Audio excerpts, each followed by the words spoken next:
Well, hello, everybody, and welcome to our final bit of coverage from the second annual Dogman and Cryptid Conference here in White Settlement, Texas, brought to you by the Paranormal Round Table. We have with us our good friend and cryptozoologist, Lyle Blackburn. How you doing, bud?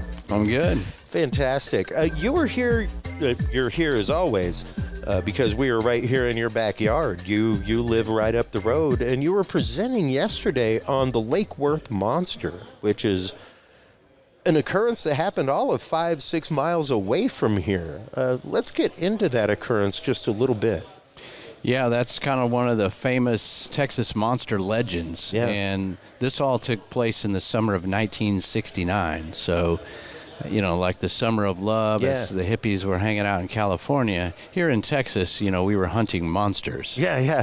Which is, you know, was kind of anti what you thought was going on at the time. But, yeah, so basically what happened was around July 10th of 1969, some couples were parked out near Lake Worth at a location called Greer Island. And at the time, it's kind of northeast of Fort Worth is the location. And it was pretty remote at the time and basically kind of a lover's lane hangout. So people would go out there and park and party and hang out and do whatever lover's lane people do. Yeah. And on this late night, some couples were parked out there, and one of them was in a convertible, and something jumped onto the car, and they said it was like big and hairy, and they thought it had horns, and it tried to actually attack the woman and, you know, pull her out of the car or whatever. So they started up the car and escaped and went to a little cafe and called the Fort Worth Police Department, who responded and came out and looked at the car and their scratches, and they went back to the site where it occurred, and of course the creature or whatever it was long gone. And that ended up getting printed in the Fort Worth Star-Telegram newspaper. So then by the next day, there were 30, 40, 50 people out there at this location at Lake Worth, you know, looking for the monster and, you know, hubbub and talking, and other people had some sightings. And that later that night, this thing appeared on this ridge in this area called the Pit near the lake, and allegedly picked up a tire and threw it like 500 feet over the astonished onlookers. And of course they scattered, and wow. And a crazy thing, and that was also printed in the next day in the newspaper, which kind of just set off this sort of, at least for months, there was sort of a craze about the Lake Worth monster and stories and other sightings and all this other stuff. And were there any other incidents after that happened? Yeah, there was several other sightings, groups of people seeing things, claiming to have seen the creature. People found footprints, and of course, you know, people shot at it. Well, that sounds proper Texas. I mean, we're Texas, and you know, what is that thing? Let's shoot it. Just about anything tastes great whenever you barbecue it. That's right. You know, that's true. You put some sauce on that sucker. That's it. You just smoke it long enough. It'll. Yeah, so I'm sure some people had their sights on that. And then on November 19th, a local Fort Worth guy was driving with two other people in the car late at night on Shoreline Drive, and suddenly this white, hairy thing stood up, and he actually had a Polaroid camera and had the wherewithal to snap a photo.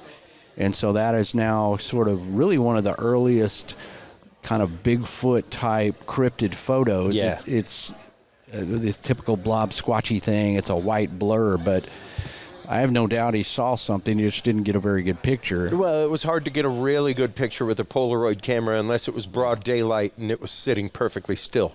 Right.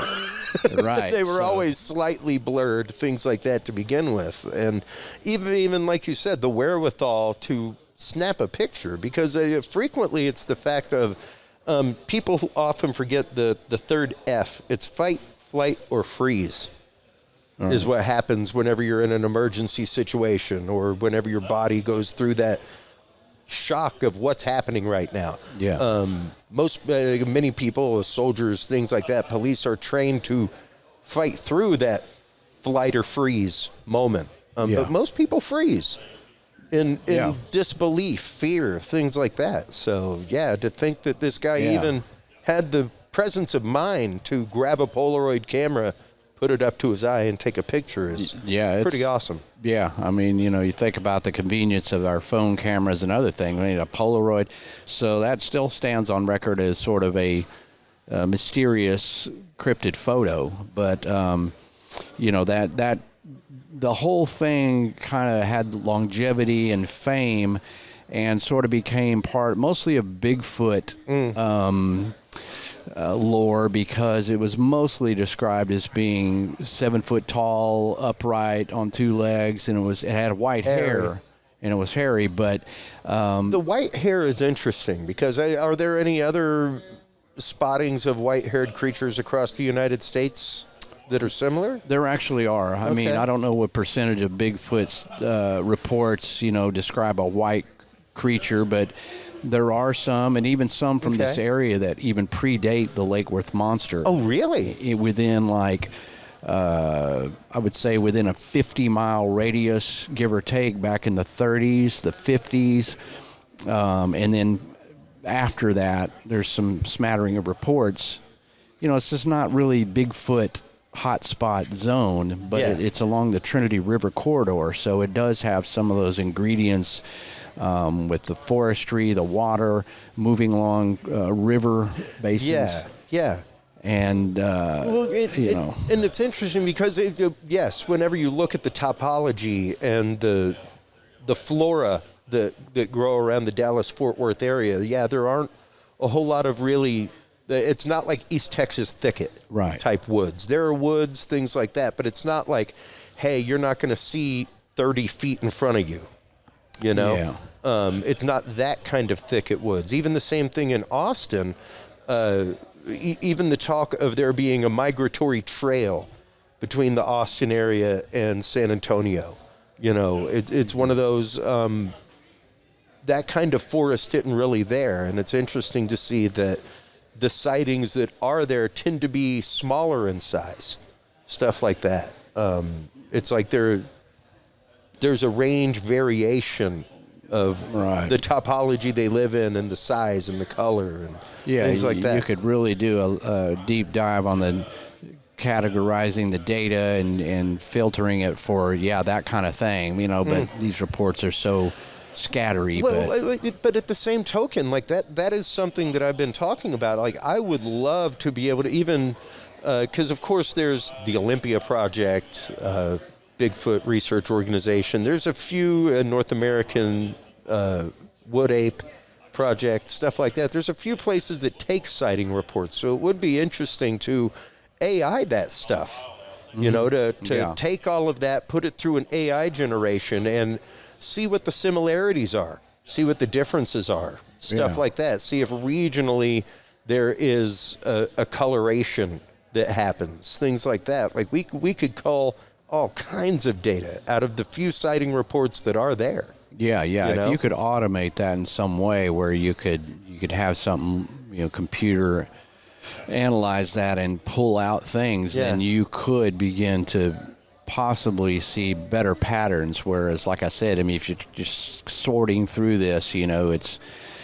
just so many this reports are just scattered everywhere. Well, and speaking of scattered reports, this is the Dogman and Cryptid conference. You were in and featured in the Dogman Triangle movie by Small Town Monsters. Let's start getting into some of the sightings of Dogman, because that was one that is really interesting. Whenever I started diving into that, it was interesting to me to see how far back some of those sightings go, to original Texas settlers, that kind of stuff.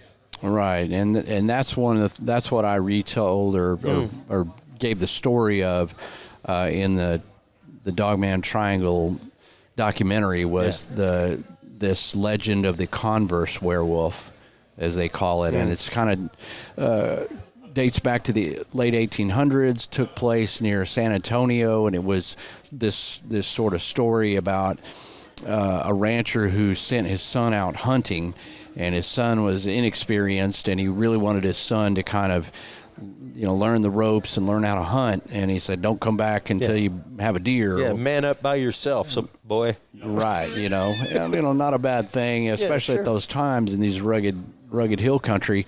And, the son late one evening hadn't come home. It's after dark, and now the dad's worried. So him and a couple of the nearest neighbors went out searching, and they went down to this place called Skull Crossing. It was a creek, of course it has to have that name. And nothing good can happen at night on that creek. Skull Crossing. It's going to be a bad ending. Yeah. So they came upon the dead body of this boy, and there was this big hairy creature crouched over him. And, when they, shone the lantern light on it, it stood up, and it, to their description, was sort of a wolf-like creature, yet it stood up on two legs, and it was tall, and it, darted off into the woods and as they shot at it. And so there's no real, unfortunately, it definitely falls between just sort of folklore and possible what truth there is, we can't determine. But it does just basically illustrate that there were stories of dogman or quote-unquote werewolves, even here in Texas, that date back many, many years. And, of course, fast forward, I've talked to witnesses who have seen what they describe as dogmen, at various parts in the state. So Texas is an appropriate location to have a dogman conference because we got sightings here and legends that date back many years. Yeah, and it really surprised me whenever I first started looking into Dogman exactly how much there was to it. When it comes to stories, folklore, things like that. And I thought it was interesting. Ken Gerard brought up in the movie the fact of many of the stories came from areas that were settled by German, French settlers that in their own country have stories of werewolves, that kind of stuff. Right, which, may or may not play into their interpretation of what they're seeing because, they do have that history of werewolves and stuff in their culture. So this, much like the Rougarou type thing from Louisiana, where you have the French settlers who also had some of that loup-garou, which kind of transformed into Rougarou. And so likewise the German settlements in Texas, and in which we do have a lot of great just about areas. The whole hill country is German settled. Yeah. So their interpretation of things could be skewed or just purely coincidental, like, oh my God, we left this country and there's a beautiful new country and we got werewolves here too. How can we get away from the werewolves? Yeah, I mean, we thought you'd come this far to get rid of the werewolves, and here they are down at Skull Crossing. Yeah. Some nice place called Skull Crossing, and you can't even not have a werewolf there. Yeah, you can't have anything anymore. You can't have anything nice anymore. Anything nice. No werewolves jacking werewolf. it up. Well, and it is interesting to see how those stories span within communities and how communities respond to them. And we've had the conversation before privately on air about Falk. And about how there are many people, I mean, even the Falk Monster Mart, the town seems to have embraced it. But there are many individuals in the town that wish the Falk Monster would just go away. Absolutely. They wish the stories of it would just go away, that it isn't what our town was identified as. Like, can't we just be the town that's 15 miles away from the Cooper tire plant? Right. Yeah, nobody sets out to have their town associated with a monster. Yeah. Now, it's a plus for me, if I live in a town and then... Well, it's a plus for granted, I don't know that there would be a whole lot of visitor traffic through Falk. I mean, even whenever me and my brother were going to the conference last time, called my dad up, hey, what's going on? He called, we were just driving. What are you doing? Oh, driving through Falk, Arkansas. And that used to be part of his route for Cooper Tire and Rubber Company. All right. The hell are you doing in Falk, Arkansas? Like, what off-road trip are you taking that you're going through Falk? Because he had a buddy of his that lived in Falk. And it was like, hey, I'm going way out of my way to go visit my buddy and have a beer. you know. But that was his reaction, was, what the hell are you doing way out in Falk? And when I told him about it, he was utterly surprised. He was like, wow, I never even heard of that thing. Yeah, like, I used to hang out there all the time, at least a few times a year. Yeah, I'm surprised. Yeah. I mean, you can't be in that town very long before the monsters mention, whether it's derogatory or celebratory, or people are just talking about it, naysaying or telling another story. But it's just it's there, and you have some people who think it's cool and embrace it, and then a lot of people are like, it's not real. They just wish there was no attention for that. So kind of like the Marfa-lights, same thing. Where there's a whole Marfa-lights viewing center and everything else, but there's many people who wish the looky-loos would just go away. I wish we could just have our little ranch town back. And you do have to consider that, because it can change a local culture in ways, and to see, especially someone like you, who's pretty well the Falk monster expert at this point. How many reports a year do you field from that area? Because, I mean, pretty much it's the fact of, if you've seen the Falk monster or a family member has, feel free to get in touch with Lyle Blackburn. Yeah. That's pretty much the story. Yeah, I pretty much get filtered one way or another, the sightings, and whether sometimes they can be older ones or current ones. So, I mean, there's dozens a year where I'm getting to add to it, or to try to suss out what the credibility is of it. But like I said, some of these are just people. There was a guy here who said, hey, my dad had a sighting out there, and I've never really told you. And so you're always learning of something new to add to sort of that log of centralized reports. So I've gathered these kind of things up. And as far as new sightings, it kind of comes in waves. It's like there'll be several sightings, and it could go for months with nothing. It just seems like it depends on seasons and times of the year and whatever. But yeah, there's just sort of a steady stream coming out of there, which most people who know anything about the legend of Boggy Creek kind of tend to think, oh, that was crazy in the 70s. It was the movie and a bunch of sightings. Well, really quietly behind all that, there's been a continued stream of sightings. Yeah, precisely. And out of those sightings, Lyle, what's the one that really sticks with you? For me, there's some dramatic ones that were in the movie, but there was a witness who had a sighting in 1981. And that one for me just really sticks with you because of several reasons. This was after the legend and the movie and everything had kind of died down, and he was a teenager at the time when he saw this, and he saw it on his property, and he saw it in the late evening, but it was light outside. And the thing he was fishing on his family's pond, so he was quietly sitting there, and this thing just basically walked out of the woods over this little embankment, and it was in February, so it's kind of crunching the leaves. He looks up, and it's like 60 feet from him, and he sees it from the side, so it didn't really see him, and he was just sitting over there quietly fishing, and he observed this thing, for several long seconds before it went and disappeared into a ravine.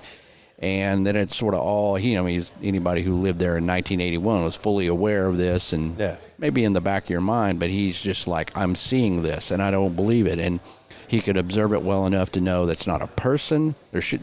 His property's pretty big. There's no trespassers. There's no one in a monkey suit and any of this nonsense. And then interviewing him and also his family, his father. I got to know the whole family. One of the most straightforward, credible witnesses, backed up by everybody in the town going, this guy you got to talk to. He says he saw it. We believe him. And to get to know his family, just super great people, that kind of builds the whole framework for extremely credible sighting. No doubt about it. He's 60 feet from it, daylight, just had the prime location. I can't say what he saw, But I can tell you, this guy saw something that is completely unexplainable, that fits the description of what hundreds of other people have reported in and around those woods over the last 100 years. Yeah, and sightings like that, I don't know that I've met any experiencer that isn't permanently changed in some way, Lyle. That it doesn't change the way they think about themselves, the way that they interact with the world, the way that the world interacts with them. It's a strange moment when it happens to you. Have you had your own sightings?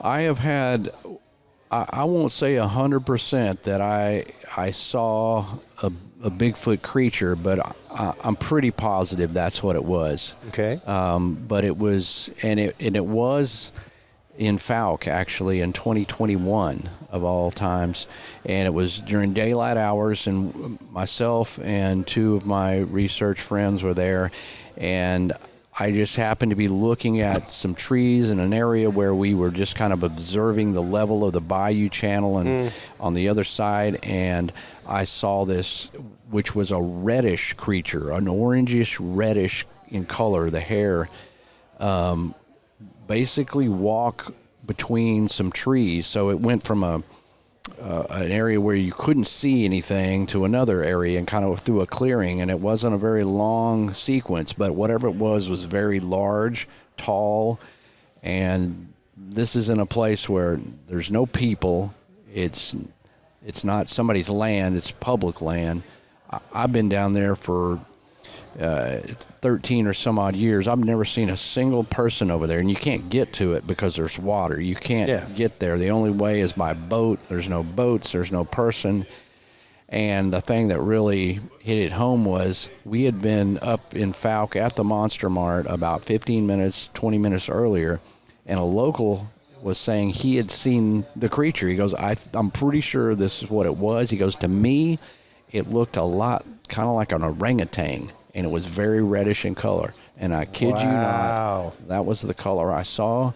And, you know, and he's not even the first one that said, sure. You know, it's not that, if these creatures exist, there's most likely a population of them, because I've had a range of hair colors. You've got to have a population of them. I mean, otherwise, what is it? And don't get me wrong, we have creatures that range into the hundreds of years. You know, I mean, a gar will live for 100 years. All kinds of things: crocodiles, alligators, tortoises, to a couple hundred sometimes. I don't know of any mammalian species that has a lifespan of that long.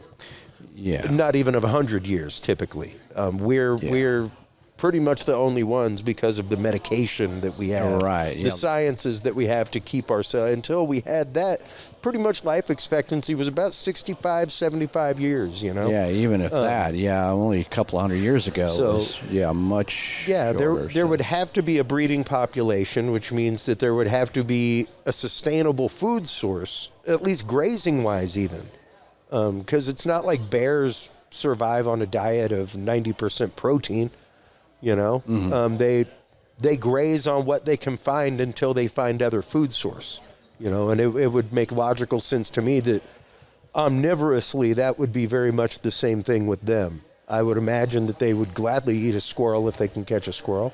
Oh yeah, I think absolutely. You know, and there's plenty down in that low bottoms down there. Is just it's a buffet. Oh yeah, I mean, no, it's a veritable buffet of small game. Yeah, so if there is a place that these creatures could exist and stay, remote and stay out of sight and be able to survive, remain reclusive. This is a prime location, so it kind of adds up all in all. So, you know, that was something for me that just sort of keeps perpetuating. It's worth the research, and that sighting. It's like I really wish it would be. Yeah.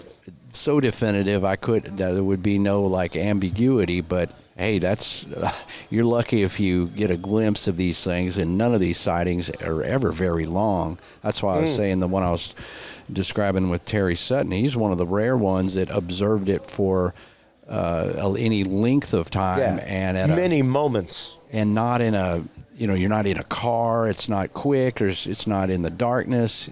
where you can observe it. So rare. Most people like, you get a glimpse or this or that. And most people, Lyle, would question that.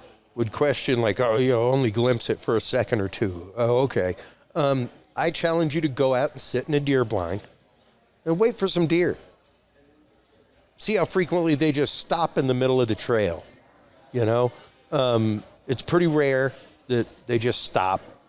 They're going to keep moseying and moving on. If you see them, you will see them through some brush, things like that. You'll see them through cover, and then they're gone. Like if you aren't present and aware and ready to pick up your rifle and safety's off and you're ready to go, you may very well miss that deer. It's moments. Yeah, there's moments that you have to spot a piece of wild game. Yeah, they're passing by skittish you. and they're paying attention and they can smell you and see you, whatever is their best sense. And hogs will smell you. You be standing there and you get the wind changes and they catch your scent 100 yards away. You can see them like kind of look up and they know something and they'll just kind of boom right off into the brush. You would logically, if these creatures exist and they've managed to stay hidden all this amount of time, then they have to have some wherewithal to avoid us and to, keep out of sight as much as they can. So it's, and low population numbers, it's just hard to see one and hard, people say, well, the cell phones, how somebody can't get a picture. I'm like, by the time you get the camera out and get the app gone. open, Exactly. I mean, when I saw that one, there was no way. You would not have been able to I even... just observed it. Yeah. And then I'm reacting, and it's like, dude, it's gone. There's no way to take a picture. Yeah. Yeah, no, precisely. And that's just it. And even if you did get your phone out, are you present of mind enough to get it in focus, get it in frame? Everything else, like I am a trained camera person. Right. This is the example I give people. Like I spent years behind the lens with video, all kinds of things. I can focus on stuff and see things as it happens, everything else. However, for the person who is not a trained camera person, who doesn't know how to get something, rack a focus, rack a frame really quick, it's going to be tough. It's not going to be easy. Anybody who's like, well, those football camera guys keep it in focus all the time. Yes, that is a very specific lens that costs tens of thousands of dollars that does specifically that. Yeah. It keeps everything in focus while you're zooming in and out.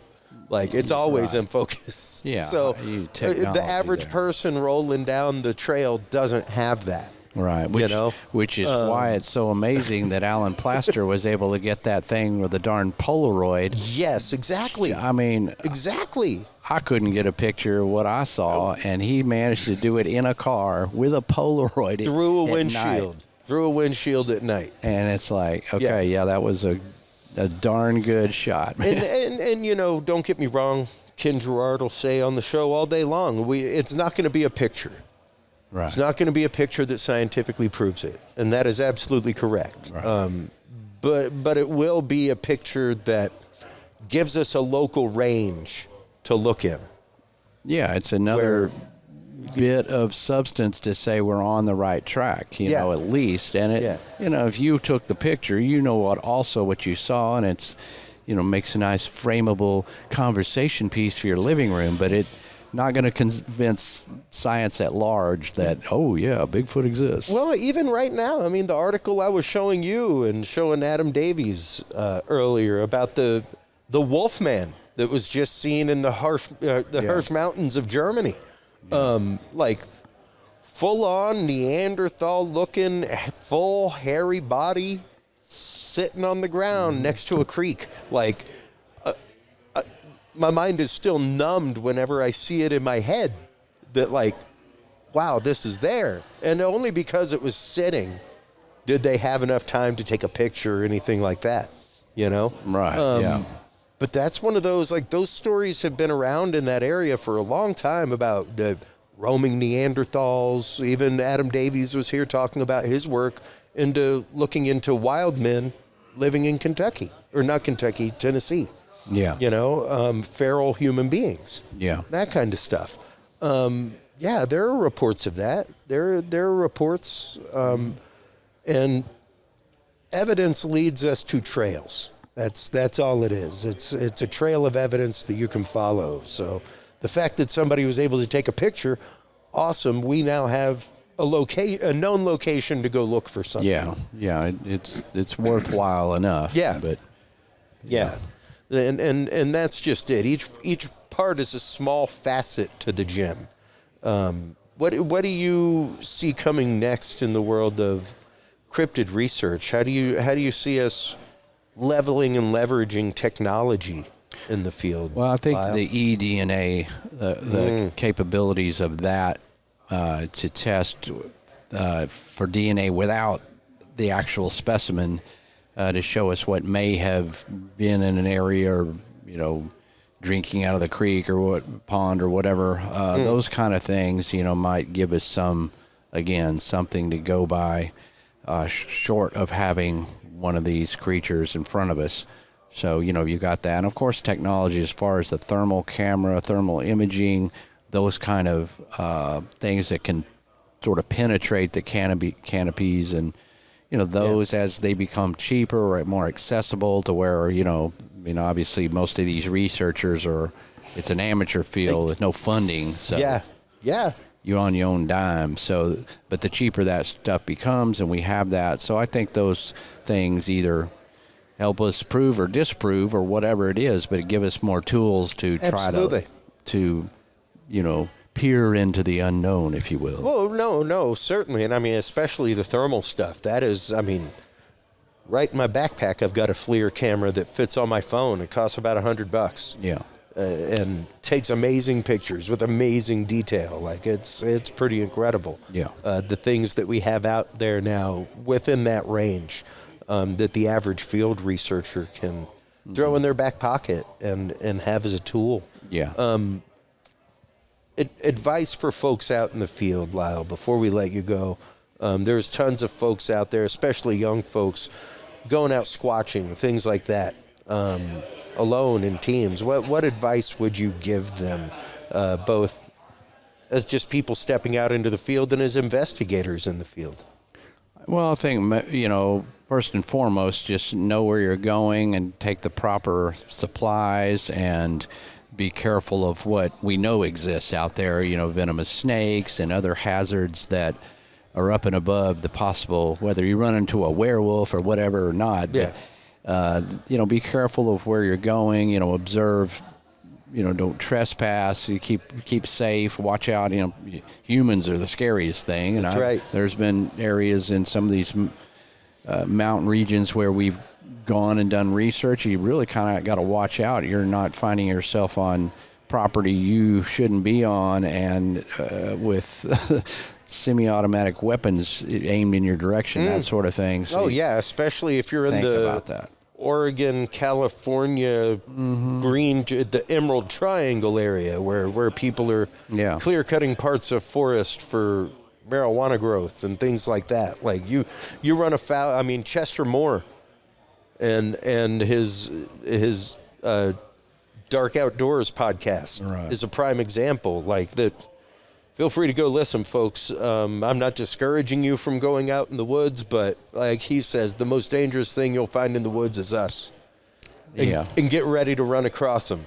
Yeah. So it's those things you got to think about. As much as what gear do I need to document a cryptid if I see one. So think about that. Respect to people's property, and mainly and then overall, I said just have fun with it. You meet some people that are interesting and have fun out there, because you may or may not see anything. You may or may not prove anything to anybody. Your peers may laugh at you. So first and foremost, just have fun with it and enjoy it. It's nobody's right or wrong. Nobody has all the answers. And, you can have all the theories you want, and it's fun to interchange and respect others with their views, because we're all just trying to figure it out. So just at the end of the day, have fun. Precisely. Lyle, thank you so much for taking the time. I appreciate it, man. Absolutely. Let everybody know where they can go to get their copy of the latest Ghoul Town music, where they can go, because you're out on tour right now. getting ready to hit a few cities with some stuff. And of course, you got tons of books, hot sauce, all kinds of things. Right. So yeah, Let if 'em you know. want to learn more about me or find out about all my various projects, visit lyleblackburn.com. And my books are available on Amazon. My band Ghoultown is out there, available where you find finer music, on Spotify and iTunes and everywhere else. And we'll be on tour in October on some Southeast dates. So just hit lyleblackburn.com and you'll see links to all that good stuff. Awesome. Well, while you are online checking out all the great work from Lyle Blackburn, everybody, make sure to stop on by CuriousRealm.com. That is where you can find all the episodes. That's where you can find our live stream on Tuesday nights. That's where you can like, follow, subscribe, where you can go to the store and buy the books and tools from all of our guests. Stay tuned through these commercial breaks. We will come back with our waning coverage of the second annual Dogman and Cryptid Conference right here in White Settlement, Texas, brought to you by the Paranormal Round Table. We'll be right back after this, folks.